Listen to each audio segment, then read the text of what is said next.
જ્યાં સમાચાર હોય સત્યના, ત્યાં હોય વિશ્વાસની જમાવટ ન્યૂઝ ચેનલ।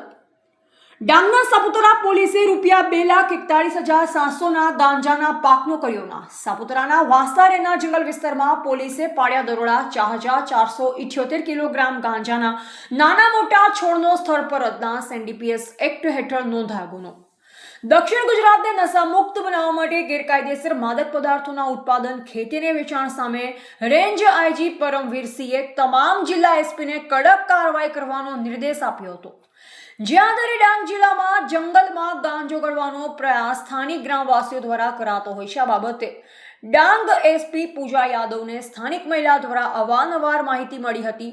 ત્યારે ડાંગ જિલ્લાના સાપુતારા પોલીસ સ્ટેશન પીઆઈ જે.કે. બારિયાએ બાતમી આધારે નશીલા પદાર્થો સામે મોટી કાર્યવાહી કરતા ડાંગના સાપુતારા વિસ્તારમાં આવેલા વાંસદારેના જંગલ વિસ્તારમાં ગેરકાયદેસર રીતે ઉગાડવામાં આવેલા ગાંજાના પાકનો પર્દાફાશ કર્યો છે।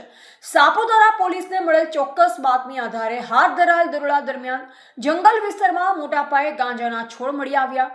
સાપુતારા પોલીસે કાર્યવાહી દરમિયાન કુલ 4,478 કિલોગ્રામ વજનના ગાંજાના નાના મોટા છોડ કબજે કરી સ્થળ પર જ તેનો નાશ કર્યો। કબજે કરાયેલ ગાંજાની અંદાજિત કિંમત ₹2,41,700 સાપુતારા પોલીસે જણાવ્યું। આ મામલે સાપુતારા પોલીસે જંગલ વિસ્તારમાં મોટા પાયે ગાંજાના છોડ મળી આવ્યા, જે સૌલાલભાઈ જેનાભાઈ સુરતવંશી નામના આરોપીની ઓળખ કરી તેની સામે NDPS એક્ટ હેઠળ ગુનો નોંધી વધુ તપાસ હાથ ધરાઈ છે। સમગ્ર કાર્યવાહી ડાંગ જિલ્લા પોલીસ અધિક્ષકના માર્ગદર્શન હેઠળ સાપુતારા પોલીસની ટીમે સફળતાપૂર્વક પૂર્ણ કરી હતી।